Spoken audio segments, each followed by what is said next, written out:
Adimali Kurishupara കല്ലാർവാലി cardamom എസ്റ്റേറ്റിൽ സംഘർഷം. നിരവധി പേർക്ക് വെട്ടേറ്റു. എസ്റ്റേറ്റിൽ സ്ഥിരം തൊഴിലാളികൾ ആയിരുന്നവരും എസ്റ്റേറ്റിൽ ലീസിന് എടുത്തവരും തമ്മിലുള്ള തർക്കമാണ് സംഘർഷത്തിൽ കലാശിച്ചത്. എസ്റ്റേറ്റ് ലീസിന് എടുത്തവരുടെ ഗുണ്ടകളാണ് തൊഴിലാളികളെയും നാട്ടുകാരെയും വെട്ടിയത്. പരിക്കേറ്റവരെ ആശുപത്രിയിലേക്ക് മാറ്റി.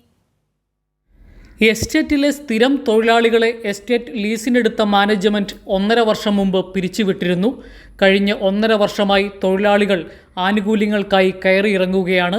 ഗ്രാറ്റുവിറ്റി, ബോണസ് അടക്കമുള്ള ആനുകൂല്യങ്ങൾ ചോദിക്കുന്നതിനാണ് കൂട്ടമായി തൊഴിലാളികൾ ഇന്ന് എസ്റ്റേറ്റിൽ എത്തിയത്. ഞങ്ങൾ സിറ്റി നിൽക്കും. അപ്പോഴത്തേക്ക് ഇങ്ങനെ കലാർവാസിയുടെ വിഷയമാണെന്ന് പറഞ്ഞു. അപ്പോൾ ഞങ്ങളെല്ലാം ഓടിച്ചെന്ന് അവിടെ ഒരു 10 പേര് ചെറിയൊരു എന്തോ ഒരു ഉണ്ടോ സാധനം പുറത്തേക്ക് എറിഞ്ഞു. ഞങ്ങൾ സ്ഥലത്ത് വന്ന് സാധനങ്ങൾ പൊട്ടി. അപ്പോൾ ഞങ്ങൾ കുറേ പേര് പേടിച്ച് ഓടിക്കുമ്പോഴത്തേക്കും രണ്ട് സൈഡിലെ ആൾക്കാരായി പോയി. അപ്പോഴത്തേക്ക് 10-15 പേര് അകത്ത് ഹെൽമെറ്റൊക്കെ വെച്ച് ഒരു ചെറിയ പിള്ളേർ സെറ്റാ ഒരു 10-15 പേര് കാണും.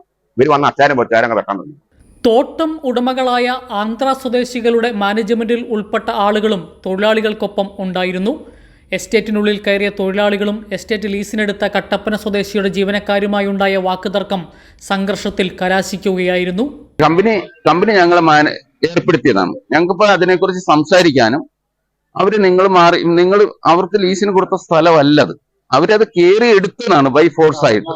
ഇന്ന് നടന്ന സംഭവം ഞങ്ങളത് മീഡിയ ആയിട്ട് പോയി അവര് വഴിയിൽ വെച്ച് അവരുടെ ഗുണ്ടകൾ ഉണ്ടായിരുന്നു. നമ്മൾ സ്നേഹമായിട്ട് മുമ്പോട്ട് പോയി.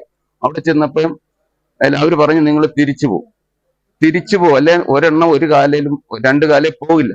നിരവധി തൊഴിലാളികൾക്കും ആന്ധ്ര സ്വദേശികളായ തോട്ടം ഉടമകളുടെ മാനേജ്മെന്റ് സംഘത്തിനും പരിക്കേറ്റിട്ടുണ്ട്.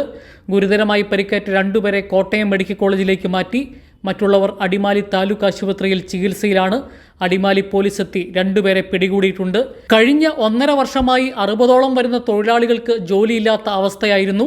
ആന്ധ്രാപ്രദേശ് സ്വദേശികളായ എസ്റ്റേറ്റ് ഉടമസ്ഥരും എസ്റ്റേറ്റ് ലീസിനെടുത്ത കട്ടപ്പന സ്വദേശികളും തമ്മിലുള്ള കേസ് ഹൈക്കോടതിയിൽ തുടരുകയാണ്. കൈരളി ന്യൂസ്, ഇടുക്കി.